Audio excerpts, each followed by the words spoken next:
अस्सलाम वालेकुम and welcome back. और आज का जो हमारा लेक्चर है वो ये है कि आपने टेस्ट को किस तरह अटेम्प्ट करना है। ठीक है, तो टाइम वेस्ट के बगैर अपने इस लेक्चर को स्टार्ट करते हैं। ठीक है, फर्स्ट ऑफ ऑल आपको एक शीट दिया जाएगा जिस पर आप कवायद व ज़वाबित लिखा होगा, रूल और रेगुलेशन का आपने टेस्ट को किस तरह अटेम्प्ट करना है और मुख्तलिफ आप किस तरह बॉल पॉइंट यूज़ करते हैं, मतलब ब्लैक और ब्लू। अच्छा, बॉल पॉइंट की थ्रू से एक बात याद करें कि आपने बॉल पॉइंट ब्लू या ब्लैक यूज़ करना है। ठीक है, पॉइंटर भी यूज़ कर सकते हैं आप और बारीक मार्कर भी आप यूज़ कर सकते हैं, लेकिन जो बॉल पॉइंट है वो ज़्यादा बेस्ट है, तो इसलिए आप बॉल पॉइंट यूज़ करें। ठीक है, फिर आपको आंसर शीट दिया जाएगा और क्वेश्चन पेपर जिस पर आपका नेम और जो वर्जन है वो पहले से लिखा होगा और रोल नंबर पहले से लिखा होगा। ठीक है, तो आपने ध्यान देना है कि जो आपका क्वेश्चन पेपर पर वर्जन है वो आपका आंसर शीट पर भी वर्जन वही होगा। ठीक है, तो फिर आप का ये जो वर्जन है वो सही है। अगर ये तब्दील होगा तो फिर आप ये तब्दील कर सकते हैं, वरना आपकी 0 मार्क्स आ जाएंगे। ठीक है, अच्छा, तो आपने एमसीक्यूज़ को किस तरह सॉल्व करना है। ठीक है, तो जो इजी एमसीक्यूज़ है वो आप पहले सॉल्व करें और जो डिफ़िकल्ट है वो बाद में सॉल्व करें। ठीक है, तो इस तरह आप पेपर हल कर सकते हैं। ठीक हो गया।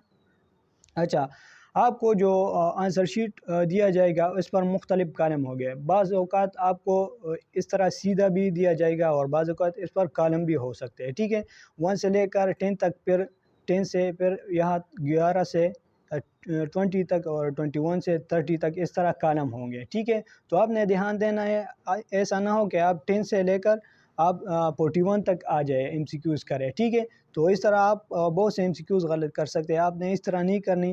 10 के बाद इधर 11 हो सकते हैं। ठीक है, 41 नहीं हो सकता। ठीक है, तो आपने इस तरह इधर ध्यान देना है। ठीक है, और बाज़ औक़ात इस तरह कॉलम भी हो सकते हैं 1 से लेकर 25 तक या 1 से लेकर 50 तक, तो इस तरह फिर इजी होता है। फिर 25 से आप 26 शुरू करेंगे और 51 से 55 शुरू करेंगे। ठीक हो गया। और आंसर शीट पर आपका पहले से आपका नेम लिखा होगा और रोल नंबर और वर्जन। ठीक है, तो इतना इतना कोई मुश्किल काम नहीं है। ठीक है, तो आपने जस्ट फोकस रहना है और अपना टेस्ट इस तरह देना है। ठीक है, अच्छा, इस पिक्चर को देख ले, ये पिछले साल जो ई टाइम डिकेट का आंसर शीट था। ठीक है, तो यह है जो बॉटम टॉप में जो रोल नंबर, इधर आपने रोल नंबर लिखना है। बाज़ औक़ात इधर आपका लिखा भी होगा लेकिन ये खाली शीट है।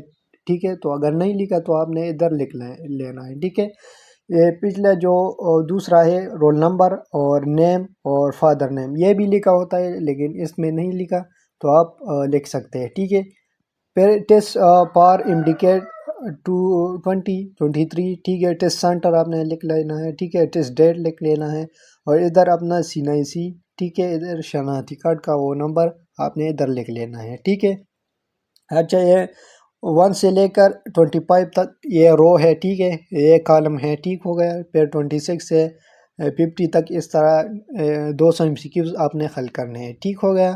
तो जो इजी MCQs होगा वो पहले हल करें। ठीक है, और बाद में जो मुश्किल है वो बाद में हल करें। ठीक हो गया। तो ये स्केच है। ठीक है, ये स्क्रीनशॉट ये नोट कर ले। इसी तरह आता है टेस्ट और ये आंसर शीट होता है। ठीक हो गया। तो ये वर्जन, आपका जो वर्जन है पेपर वर्जन, ये पहले से इन पर पेस्ट की गई होती है ABCD। ठीक है, आपके जो क्वेश्चन पेपर पर वर्जन है वो आपकी इस आंसर शीट पर भी होनी चाहिए। ठीक है, अगर ये बदल है तो फिर आपने उस मैनेजर से कह लेना है कि ये हमारे लिए तब्दील करे। ठीक है, तो इस तरह आपने करना है। ठीक हो गया।